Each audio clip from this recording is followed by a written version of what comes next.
السلام عليكم ورحمة الله تعالى وبركاته. النهاردة يا جماعة معانا فكرة لمبة بيان السري.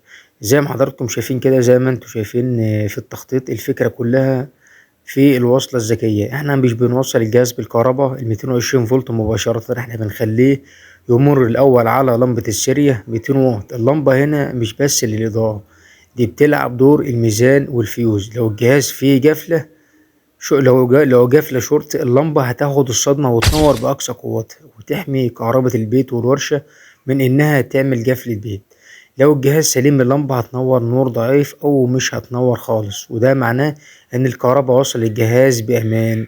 لو الجهاز لو الجهاز قاطع، اللمبة مش هتنور، وتعرف فورا إن العيب في التوصيل أو الجهاز اللي أنت بتجربه.